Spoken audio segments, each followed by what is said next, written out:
Big boss Malayalam season 7 live അപ്ഡേറ്റിലേക്കാണ് പോകുന്നത്. ലൈവിൽ ഇപ്പോൾ ഗ്രൂപ്പ് മീറ്റിംഗ് നടന്നുകൊണ്ടിരിക്കുകയാണ്. അനുമോൾ തന്നെയാണ് പ്രധാനപ്പെട്ട ചർച്ചാ വിഷയം. ഇവരിങ്ങനെ ഗ്രൂപ്പായിട്ടിരുന്ന് അനുമോളെക്കുറിച്ച് മാത്രം ചർച്ച ചെയ്ത് ഒടുവിൽ അവരുടെ കയ്യിൽ കപ്പെടുത്ത് കൊടുക്കുമോ എന്നുള്ളതാണ് സംശയം. ഇങ്ങനെയാണ് കാര്യങ്ങൾ നീങ്ങുന്നതെങ്കിൽ അവിടേക്ക് എത്തും. ബിഗ് ബോസ് വീട്ടിൽ എന്തൊക്കെ സംഭവിക്കണം എന്നുള്ളതിനെക്കുറിച്ചുള്ള ഏറെക്കുറെ കാര്യങ്ങൾ തീരുമാനിക്കുന്നത് ഇപ്പോൾ ഗ്രൂപ്പാണ്. ഈ ഗ്രൂപ്പ് കൂടുന്നത് കൊണ്ട് ഇങ്ങനെയുള്ള കുറെ മെച്ചങ്ങളുണ്ട്. കഴിഞ്ഞ ദിവസം കൺഫെഷൻ റൂമിലേക്ക് പോയിട്ട് ഒനിൽ സംസാരിച്ചപ്പോൾ പറയുകയും കൂടി ചെയ്തു. അതായത് ഇവിടെ ആര് ക്യാപ്റ്റൻസി ടാസ്കിൽ എത്തണം, ആര് ക്യാപ്റ്റൻ ആകണം, ആരൊക്കെ നോമിനേഷനിലേക്ക് എത്തണം, അങ്ങനെയുള്ള എല്ലാ കാര്യങ്ങളും തീരുമാനിക്കുന്നത് ഈ ഗ്രൂപ്പാണ്. ഈ ഗ്രൂപ്പിനെ ഒരു തരത്തിലും പൊളിക്കുവാൻ ആർക്കും കഴിയുന്നുമില്ല. അപ്പോൾ ഈ ഗ്രൂപ്പ് കൂടി അല്പനിമിഷങ്ങൾക്ക് മുമ്പ് ഒരു ചർച്ച നടക്കുകയാണ്. അപ്പോൾ ഗ്രൂപ്പിന്റെ നേതാക്കന്മാരോട് രണ ഫാത്തിമ പറയുകയാണ്, അടുത്ത ആഴ്ചയിലെ കിച്ചൺ ടീമിലേക്ക് അനുമോളെയും എന്നെയും കൂടെ ഇടണം, എന്നെ കിച്ചൺ ടീമിന്റെ ക്യാപ്റ്റനുമാക്കണം. അങ്ങനെയാണെങ്കിൽ വരുന്ന ഒരാഴ്ച മുഴുവൻ ഞാൻ അവളെ കിച്ചണിനകത്തിട്ട് തീ തീറ്റിക്കും.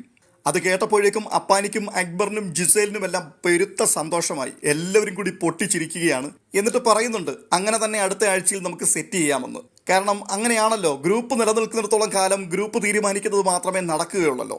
അതിനുശേഷം അനുമോളെക്കുറിച്ച് ഇങ്ങനെ സംസാരിച്ചു കൊണ്ടിരിക്കുമ്പോൾ ഇവർക്ക് അടങ്ങാത്ത പകയാണ്. പലതും പറഞ്ഞു വരുന്ന കൂട്ടത്തിൽ ബിന്നി ചൈനയിൽ പോയതും ചൈനയിൽ പഠിച്ചതുമൊക്കെ പറയുന്നുണ്ട്. MBBS ചൈനയിലാണ് പഠിക്കാൻ പോയത്. അപ്പോൾ അപ്പാനി ചോദിക്കുന്നുണ്ട്, ചൈനയിലൊക്കെ പോയി പഠിച്ചിട്ട് ചൈനീസ് ഭാഷയൊക്കെ പഠിച്ചില്ലേ, പിന്നെ ചൈനീസ് ഭാഷയൊക്കെ പഠിക്കാതിരിക്കുമോ? ശരി, അങ്ങനെയാണെങ്കിൽ നീ പോടിയെന്ന് ചൈന ഭാഷയിൽ എങ്ങനെയാ പറയുന്നത്? പെട്ടെന്ന് ബിന്നി ഒന്ന് ഡൗൺ ആയി. അയ്യോ, അങ്ങനൊന്നും എനിക്കറിയില്ല, നീ പോടിയെന്നൊക്കെ പറയാൻ ഞാൻ പഠിച്ചിട്ടില്ല, പക്ഷേ ചൈന ഭാഷയിലെ നല്ല തെറികളൊക്കെ ഞാൻ പഠിച്ചിട്ടുണ്ട്. ആണോ? അങ്ങനെയാണെന്നുണ്ടെങ്കിൽ ഒരു തെറി ഒന്ന് പറഞ്ഞേ.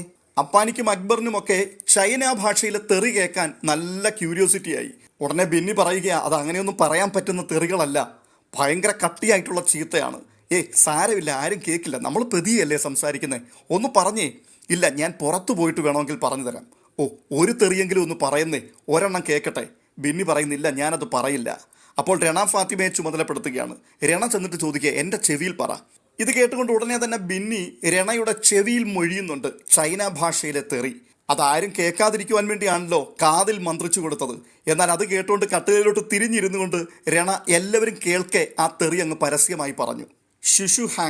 ശുശുഹാങ്ങ മാത്രമല്ല, മറ്റൊരു തെറി നമ്മുടെ അക്ബറിനറിയാമായിരുന്നു.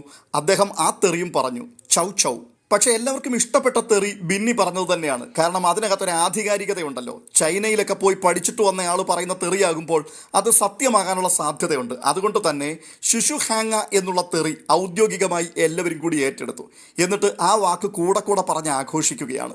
ഒടുവിൽ ഗ്രൂപ്പ് കൂടി തീരുമാനിക്കുകയാണ്, വൈകിട്ട് അടുക്കളയിലേക്ക് കയറിയിട്ട് അനുമോളുമായിട്ട് നമുക്ക് പ്രശ്നമുണ്ടാക്കണം. ആ സമയത്ത് എന്തു പറഞ്ഞാലും ഉടൻ തന്നെ അനുമോളെ ശുശുഹാങ്ങ എന്ന് നമുക്ക് വിളിക്കണം. ഇത് കേൾക്കുമ്പോൾ അനുമോൾക്കൊന്നും മനസ്സിലാകത്തില്ല. അനുമോൾ ഇതിന്റെ അർത്ഥം അന്വേഷിച്ച് നടക്കും. അത് ഭയങ്കര രസമുള്ളൊരു പരിപാടിയാണ്. തുടർന്ന് പൊട്ടിച്ചിരിയോടുകൂടി ഓരോരുത്തർ ശുശുഹാങ്ങ ഏറ്റു പറയുന്നുണ്ട്, ജിസൈൽ ഉൾപ്പെടെ. 1 മിനിറ്റ് കഴിഞ്ഞപ്പോഴേക്കും ആര്യൻ ഒന്ന് മയങ്ങി. ഉടനെ പട്ടി കുരച്ചു. ഈ പട്ടികുര ശബ്ദം കേട്ടുകൊണ്ട് പെട്ടെന്ന് അനീഷ് ഇരിപ്പിടത്തിൽ നിന്നും ചാടി എഴുന്നേറ്റ് വന്നിട്ട് അപ്പാനിയോട് തട്ടിക്കയറുകയാണ്. കൊള്ളാം, നല്ല ക്യാപ്റ്റൻ. ക്യാപ്റ്റന്റെ കൂടെ കിടന്നുകൊണ്ടാണ് ഒരുത്തൻ ഉറങ്ങുന്നത്. അതിനെതിരെ ഒന്നും നിങ്ങൾക്ക് പരാതിയൊന്നുമില്ലല്ലോ, നല്ല ക്യാപ്റ്റൻ. ഉടനെ രണ ഫാത്തിമ, പോടാ ശുശുഹാങ്ങ. മഹത്തായ ആ കോമഡി കേട്ടുകൊണ്ട് എല്ലാവരും പൊട്ടിച്ചിരിക്കുന്നു. അനീഷിനൊന്നും പിടികിട്ടുന്നില്ല. അനീഷ് മടങ്ങി പോവുകയാണ്. ഈ ശുശുഹാങ്ങ എന്ന് പറയുന്ന സംഭവത്തിൻ്റെ അർത്ഥം എന്താണെന്ന് നമുക്കറിയില്ല. പറഞ്ഞു കൊടുത്ത ബിന്നി ആരോടും പറഞ്ഞുമില്ല. എന്നാൽ അത് പറയാൻ പാടില്ലാത്തൊരു തെറിയാണ് എന്നവർ പറയുകയും വേണമെങ്കിൽ പുറത്തു പോയിട്ട് പറയാം, ഇതിനകത്ത് വെച്ച് പറയാൻ പറ്റില്ല എന്ന് പറയുകയും ചെയ്തു. 2-3 വർഷം അല്ലെങ്കിൽ 5 വർഷം ചൈനയിലെ MBBS പഠിക്കുവാൻ വേണ്ടി പോയ വ്യക്തിക്ക് ചൈനീസ് ഭാഷയിൽ നീ പോടി എന്ന് പറയാൻ അറിയില്ല. പക്ഷെ അവിടുത്തെ തെറിയെല്ലാം കൃത്യമായി പഠിച്ചിട്ടുണ്ട്. ഏറ്റവും ഗൗരവമുള്ള തെറിയാണ് ശുശുഹാങ്ങ എന്ന് പറയുകയും ചെയ്തു. ഇനിയിപ്പോൾ ബിഗ് ബോസ് വീടിനുള്ളിൽ ഈ ഗ്രൂപ്പുകാർ മറ്റുള്ള എതിരാളികളെ നേരിടുവാൻ ശുശുഹാങ്ങ തലങ്ങും വിലങ്ങും എടുത്ത് ഉപയോഗിക്കും. ഇതിന്റെ അർത്ഥം എന്താണെന്ന് നമുക്കാർക്കും അറിയാത്തത് കൊണ്ട് നമുക്കതൊരു പ്രയാസമായി തോന്നുകയുമില്ല. മാകൂട്ടി മലയാളത്തിൽ ഒരു ചീത്ത വിളിച്ചു കഴിഞ്ഞാൽ തമിഴ്നാട്ടുകാരന് അത് കേൾക്കുമ്പോൾ ഒന്നും തോന്നില്ലല്ലോ. മുടിയായിട്ട് മാത്രമല്ലേ അവരതിനെ കാണുക. അതുപോലെ തന്നെയാണ് ശുശുഹാങ്ങ. അർത്ഥം അറിയത്തില്ലെങ്കിൽ പോലും അതേതോ ഒരു പാഴ്വാക്ക് എന്ന രീതിയിൽ മാത്രമേ ചിന്തിക്കുകയുള്ളൂ. പക്ഷെ ഇതിനകത്ത് വേറൊരു കാര്യമുള്ളത്, ഇത് തെറിയാണെന്നും പുറത്തു പറയാൻ പാടില്ലാത്ത തരത്തിലുള്ള അത്ര വലിയ തെറിയാണെന്നും ബിന്നി തന്നെ പറഞ്ഞു വെച്ച സ്ഥിതിക്ക് ഇനിയിപ്പോൾ സാക്ഷാൽ ബിഗ് ബോസ് ചൈനീസ് ഭാഷയിലെ ശുശുഹാങ്ങയുടെ അർത്ഥം അന്വേഷിച്ച് പോകേണ്ടി വരും.